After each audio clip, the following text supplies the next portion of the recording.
He's fought earthquakes, fast cars, Greek mythology, and even Cobra. But this weekend, Dwayne "The Rock" Johnson will be going up against the larger-than-life creatures in Rampage.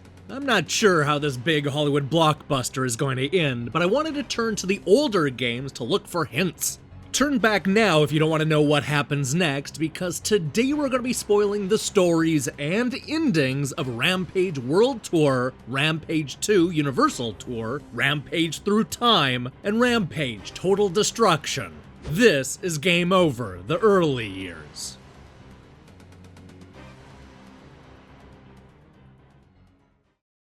Like most arcade games released in 1986, Rampage was a simple game with an attractive premise. You took control of non-licensed versions of Godzilla, King Kong, and the Wolfman, and toured the country destroying skyscrapers and apartment buildings one at a time. There wasn't much to the action, and every level played out pretty much exactly the same way. But when you're an 8-year-old kid, it's impossible to resist a game where Godzilla blows everything up. Unfortunately, the original Rampage didn't have a proper ending, so there's really no point in talking about it. More than a decade after George, Lizzie, and Ralph left their mark on the arcades and home consoles, Midway revived the franchise with a brand new installment. Rampage World Tour was more than a fresh coat of paint, as it finally gave the series a proper story. Not much of one, but we're building to something. So chaos breaks out when a giant explosion at the Scum Labs facility allows our three heroes to escape and cause havoc. This sets up a familiar situation where George, Lizzie, and Ralph once again rampage around the world looking for high scores. It's not an especially original premise, but Midway wasn't about to tinker with a winning formula. So after hours of dodging tanks and destroying buildings, Scum Labs CEO Eustace Demonic decides to turn himself into a monster, but is ultimately defeated at the lunar base. But watch out, because Dr. Elizabeth Veronica has a backup plan. Here's what happens next.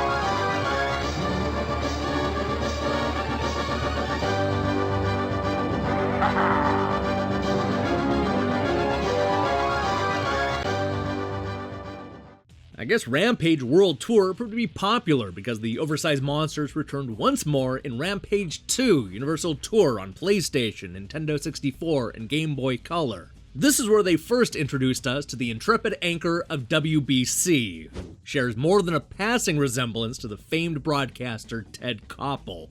This guy may look the part, but he's clearly not ready for prime time. Here's how he sets up the story.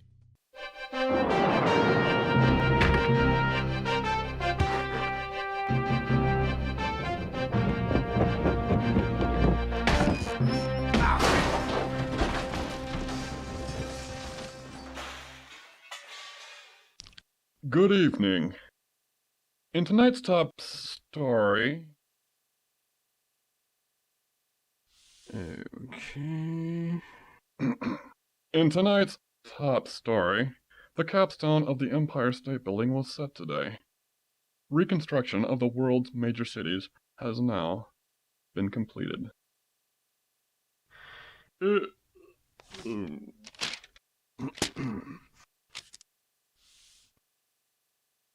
In a related story, the perpetrators of the mass destruction, George, Lizzie, and Ralph, continue to draw record crowds to see them in captivity.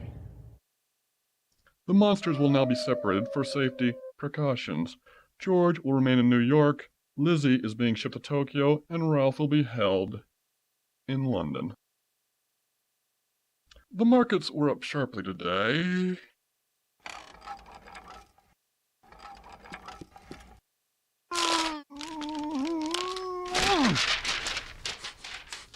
Special report from Nancy Scott.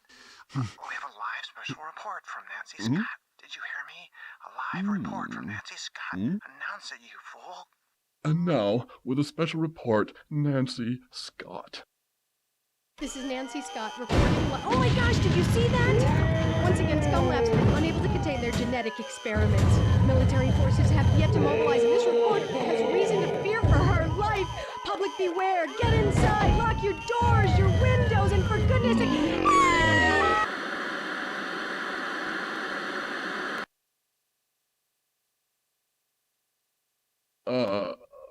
Thank you for that report, Nancy. Heaven help us.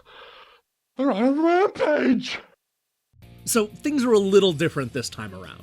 George, Lizzie, and Ralph have all been separated and shipped to different parts of the world, and it looks like the rampage has hit a snag. But wouldn't you know it, those idiots at Scum Lab have accidentally unleashed a new batch of city-stomping monsters on the world, including Boris the rhinoceros, Curtis the mouse, and Ruby the lobster.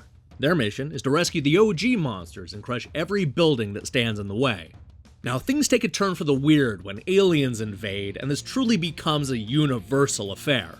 The monsters take a break from destroying our favorite cities in order to save Earth from a bunch of aliens.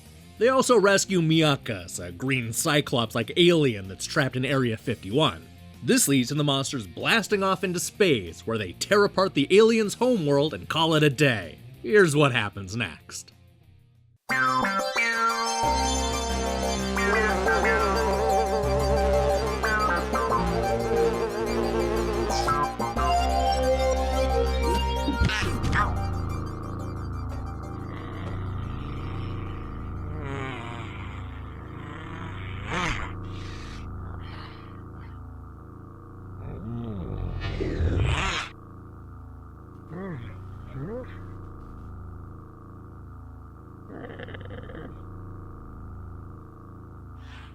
Our plans to conquer the universe have been stopped by the terrible Earth monsters.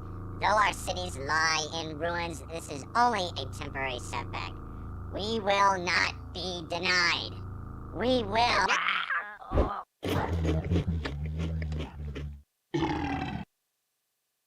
One year after Universal Tour, Midway rushed out a sequel with an intriguing premise. Rampage Through Time sees the people of Earth trying to rebuild after the monsters' last go-around.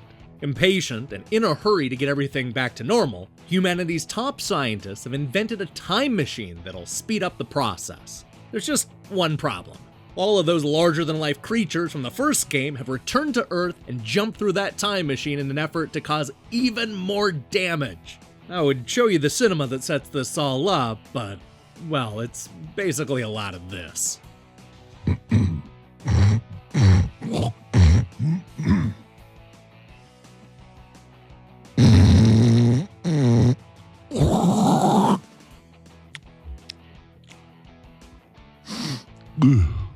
Let's go ahead and fast forward to the only important part.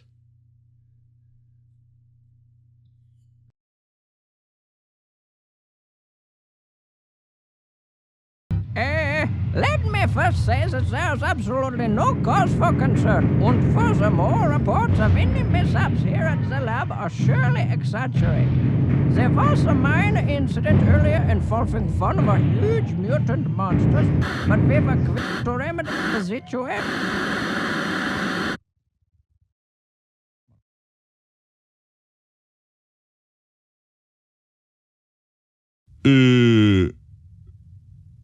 With that note of reassurance, I think we'll all rest easier. Thank you, Doctor.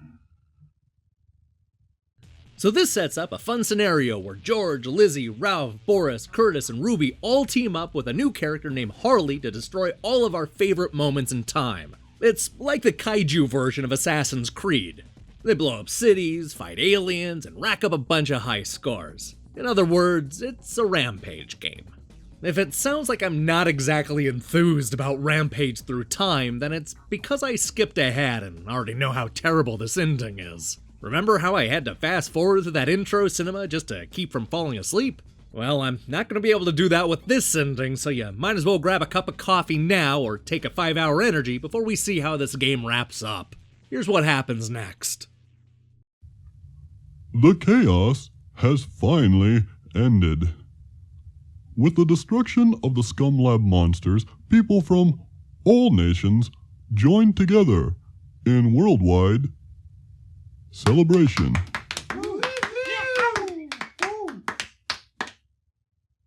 Families everywhere can go back to their everyday lives, enjoying their much anticipated return to peace and prosperity, free from harm.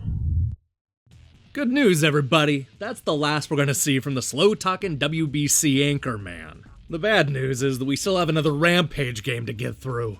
Rampage Total Destruction is something of a reboot to the franchise, as it resets the story and gives the monsters a new origin tale. We learn in the humorous intro that Scum Labs has been testing a new soda that has some, shall we say, unfortunate side effects. It seems that when people drink the soda, they turn into oversized monsters that want to destroy major cities. But don't worry, because Scum Lab's best scientists are on the job, and they want to freeze the 30 taste testers and hide them away so they'll never be found. It's a solid solution, but obviously something goes wrong.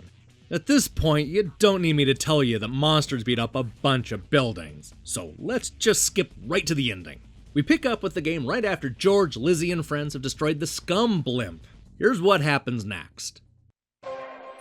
Mr. Z, I just got... Not now. Oh my goodness, he just ate 3 But I just got the new... Not now! Put them into his mouth like they were candy. I don't know anything about the tourists. I think they were German. There will be more on that later. Lucifer's beard! This is horrible. Scum Labs will be wiped out. Whoa, hold on a second. I just got the new sales report. Scum Soda is sold out everywhere, and new orders are pouring in. We're going to make billions. These monsters are the greatest publicity stunt ever. But what about the side effects? I thought Scum Soda caused people to turn into monsters. Well, yeah, but nobody seems to care. Everyone loves Scum Soda. The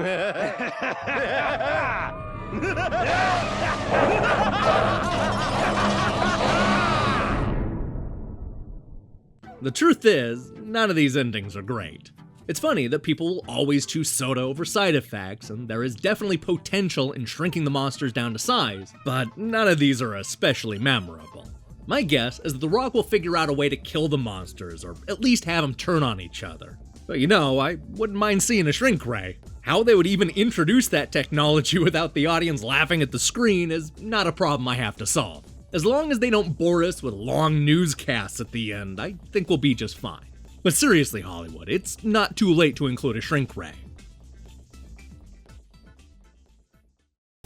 Hey, thanks for watching this episode of Game Over, The Early Years. So here's the question I have for you. Are you excited to see the Rampage movie? I'm having a hard time gauging the reaction to this thing, because I know people love The Rock, but they don't always love the movies he's in. Could this thing end up being the biggest video game movie of all time? I guess we'll see. In other news, I'm about to unleash a new series about old magazines. Up first will be something related to Sega Visions. You might like it, we'll see. I recommend you click that subscribe button and support what we're doing here. Until then.